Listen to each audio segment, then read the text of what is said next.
Tesla Cybertruck. Nagkakahalaga to ng 17 to 18 million pesos. At gusto kong magkaroon ng ganito. Kaso nga lang, wala tayong pera. Kaya what if instead of buying a Cybertruck, ay gumawa ako ng sarili kong Cybertruck? Pero ang tanong, paano ko gagawin to? Bibili ba ako ng lumang sasakyan tapos i-renovate ko? No, no, no. Because using my own Honda PCX, ay gagawin natin tong Tesla Cybertruck!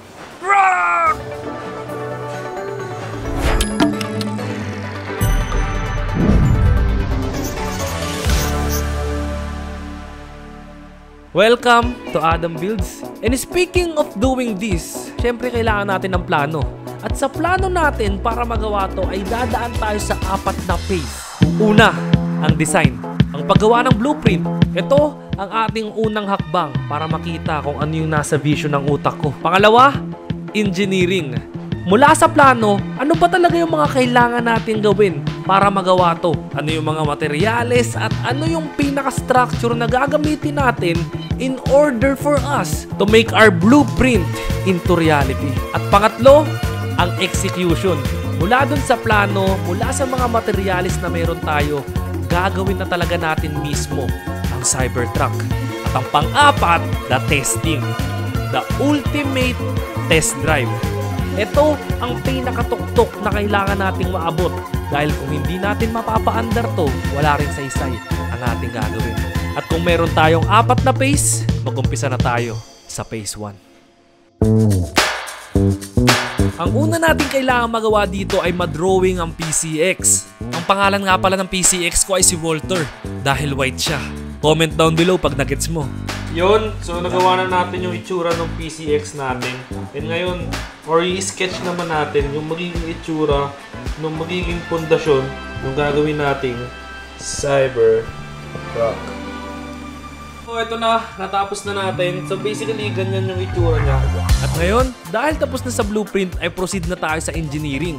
Kailangan na nating magsukat. At dahil tapos na tayo magsukat, tara na, bumili ng mga kailangan. Dito tayo ngayon sa Lord Pel at bibili tayo ng ating mga materyales. Ito ang ating blueprint. At ang pinaka-importanting kailangan natin ay kung ano ang materyales na gagamitin natin sa ating pundasyon. Una, naisip ko na kahoy. Pero na-realize ko din na ang kahoy masyadong mabigat at komplikado gawin. At ang second option na naisip ko ay ang mga PVC pipe. Ang mga tubo na ginagamit natin sa tubig. Kasi ito, madaling hatiin at pagdugtong-dugtongin. Okay, guys, sa vlog muna. At dahil tapos na tayo sa engineering, magpo-proceed na tayo sa pangatlo, ang execution. Ang pinaka-aktual na paggawa. Tignan nyo guys, yan ang sketch natin kung paano natin magagawa. Oh, ang sketch yan niya, no? Berlitz! Berlitz! Kamusta man? Malalaman lang iba yan, boss. Ano iba yung pangalan mo? Asher kasi. Asher? Hindi, kasi nung nakaraan, pinag-usapan na natin yung pangalan mo. Kaya pakilala ko pala sa inyo, si Berlito? Berlito! Huwag ka natatawa ka, boss. Hindi, para kasi ano, parang OG na otits na matandang dati pa na mga. Ano yung ang pangalan mo? Berlito, Pepito, Servancia. Pepito? Oo, Pepito. Kasi ilang taon ka lang? 20. Hindi, paano mag-ano ka rin, magpapakilala ka sa babae. Umpisahan na natin ang paggagawa. Dito kailangan talaga namin maisip kung ano ba ang diskarte sa kung paano namin to pagdidikit-dikitin. But at the same time, kailangan matibay siya. So, di ba ito na yung pundasyon natin, which is nakita nyo yung color blue sa ilalim. Ngayon, ang dilema namin is kung paano namin lalagyan ng ganito. Pero kung titignan nyo, wala na kaming kakabitan. Pero may naisip si Berlitz. At ang naisip niya, hatiin namin to at lalagyan namin ng ganito.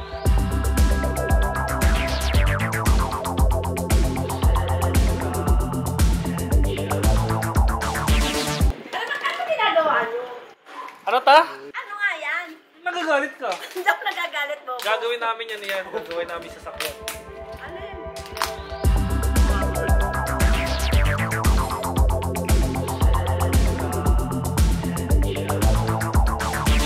As of the moment ay meron tayong problema. Ubos na ang ating tubo. Pero kailangan pa natin maglagay ng parang ganto, para tumibay. At maya-maya, Sakto kayo, tol! Sakto kayo! Sakto kayo! Wrap up na kami! Ang galing mo Wala eh! pa eh, di pa nga nagagawa. Ano ba galagay mo dyan, bubong? Barbay! grabe, pinagtawanan lang tayo ni Sling. Parang bahay daw yung gawa natin. Kaya magliligpit muna kami ngayon. Pero bukas ay kailangan natin bumawi. Good morning! Umaga na guys! And today ay kailangan natin talaga makapagtuloy-tuloy sa ginagawa nating Tesla. Umpisa pa lang ng araw ay binili na namin ang mga kailangan namin, ang mga kulang na kagamitan. Ang goal natin for today ay makabit ang lahat ng tubo na magpapatibay sa ating pundasyon. Okay, nakuha mo. So ngayon, kakanta naman tayo, di ba? Hindi naman kasi pwede voice over lang tayo. Tesla, PCX, Tesla, PCX, Tesla, PCX, Tesla, P. Kayo naman! Tesla, PCX, Tesla, PCX, Tesla, PCX, Tesla, PC. Gagawin na natin ang lahat ng ito para tayo'y magka-cyber rock sa mundo. Di mapipigilan ng mga gagawin ko. Ang lahat ng bagay susolusyonan natin to. Maglagari, magbarena, ipukpok na ito. Kung di pa nakapindot, mag-subscribe na kayo. Let's go! Tesla, PCX, Tesla, PCX, Tesla, PCX, Tesla, PCX. Pre, may kailangan tayong gawin. Kasi bumihirap kasi tol eh. Kasi parami nilalagay natin. Siyempre bumibigat siya. Kasi ang tendency, laging bumabagsak ba? So ngayon, baka ang mas dapat natin gawin, yung solusyon kung paano natin mapapatibay muna yung pagkakakabit nito. Solusyon! Para mapatibay ang pagkakabit ng mga tubo. Ito na siguro yung pinakamalaking challenge. Kasi isipin mo, paano mo sisigurong hindi ito magkakalas-kalas? Pwede natin lagyan ng Teflon bago to pagdikitin. Kaso, pwede pa rin maghiwalay ito. Pwede mo rin lagyan ng epoxy. Pero ang problema, mahirap na itong tanggalin kapag nakadikit na. So mahirap mag-adjust pag nagkamali. Kaya, may naisip ako. Paano kung instead of epoxy na hindi na matatanggal, gumamit na lang ng tornilyo? Bubutasan lahat. Sa ganitong paraan, hindi lang ito matibay, pero pwede rin itong tanggalin at ibalik kung kinakailangan. Kaya ito na! Lahat ng mga dugtungan ay kailangang butasan. Sobrang importante ang pagbubutas na ginagawa namin ito dahil ito ang magdedetermina kung talagang kakayanin ba ng PCX ang pagbubuhat.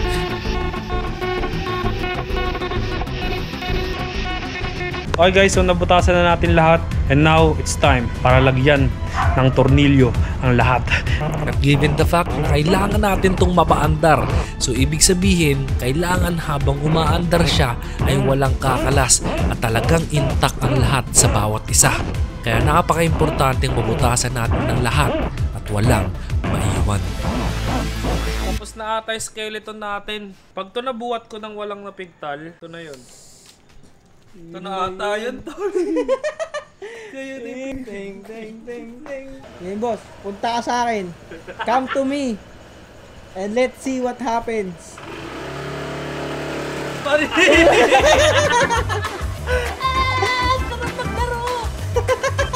Lower.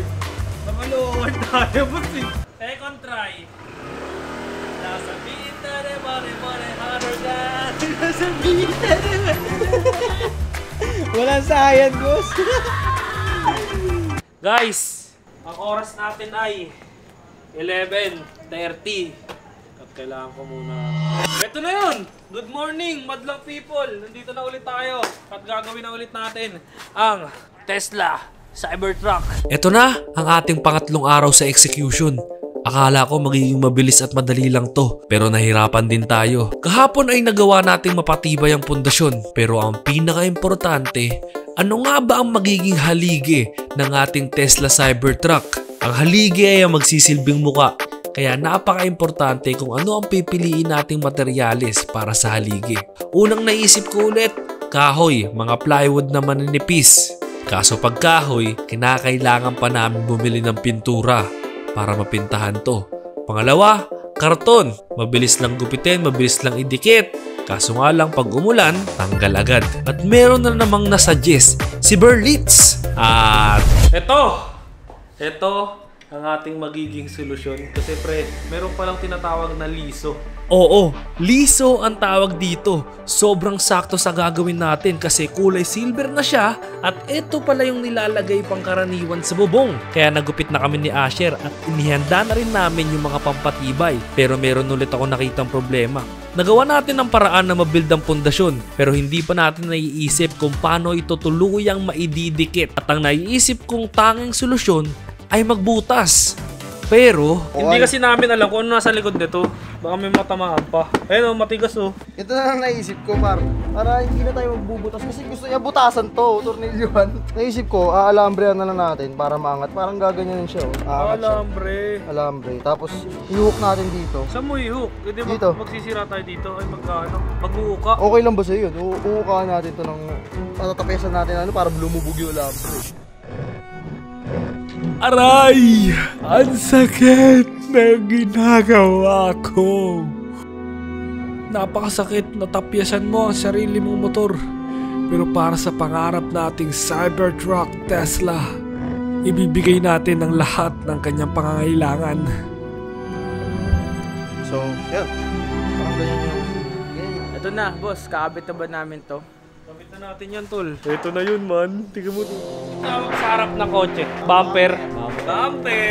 Sa wakas at makakapagkabit na rin tayo ng mga haligi. Kaya unti-unti na namin tong sinukat, ginuhitan, tiniklop at nilagay kung ano ang nararapat na panel para sa bawat side ng ating Tesla. Tinuloy na namin to kinabukasan. Ginupit ang lahat ng kailangan sa haligi pero kailangan din na magdoble ingat dahil matalim to. At sa pagdagdag namin ng mga haligi, nakakita kami ng panibagong problema. Masyado nang bumibigat na nagiging dahilan ng pagkurba ng mga tubo. Kaya solusyon ulit, nagpasok kami ng bakal sa loob nito. Mas tumibay at nabubuhat niya na ang buong kaha. At ang bintana ay binutasan na din namin ni Berlitz. And now, we are officially 90% sa ating Tesla Cybertruck. Pre, may problema ako tol eh. Kasi tol, yung Tesla tol, meron yung logo. Okay. Ito. Yup! The last and the final piece. Naghanap-hanap ako at napadpad tayo dito sa 7-Eleven. At meron akong nakitang isang paper bag na pula. Tamang-tama. Kaya dirinuwingan ko na to sa kung paano natin siya gugupitin. Ginupit natin at sa wakas, we have now the last and the final piece. The Tesla Cybertruck.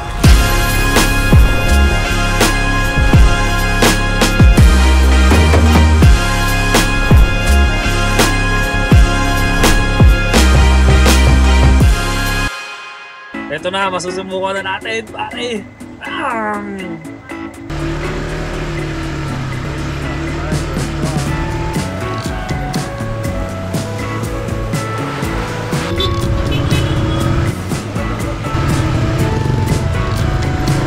Angas pod.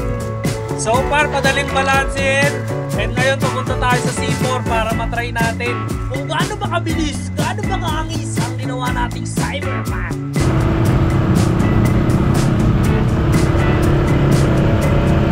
Ayos ba, Dol?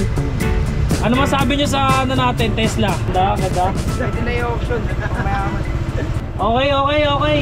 Ito na yun, guys. Natapos na tayo sa design, engineering, at execution. At ngayon naman, ang testing. The ultimate test drive. Ilang araw nating pinagtiyagaan. Marami tayong mga pagsubok na hinarap. Marami tayong problemang sinuong. At mga diskarteng hindi natin alam na magagawa natin.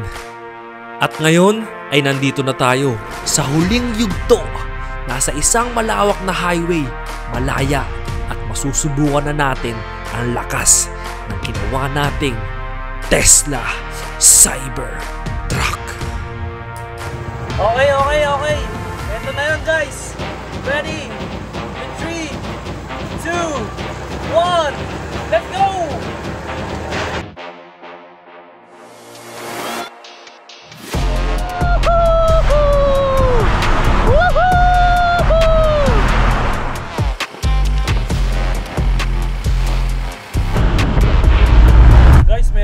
checkpoint to. Nakita nyo ba yun sila kuya? Paano kaya to? Sobrang sayo ng mga bata, hindi ko alam kung paano gagawin ko. Hindi ako pwedeng bumalik, one way lang to eh. Wala tayong choice guys, aalis talaga tayo. Nakakabahan ako. Ito na yung pinakamalaking pagsubok ng buhay ko. Sige na, sige na, sige na! Bye-bye! Iyaan ako na to.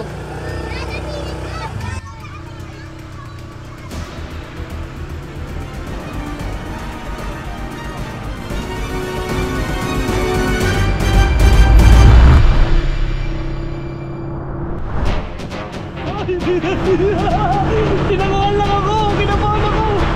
Oh my goodness! Patado tayo man! Patado tayo mga pulis!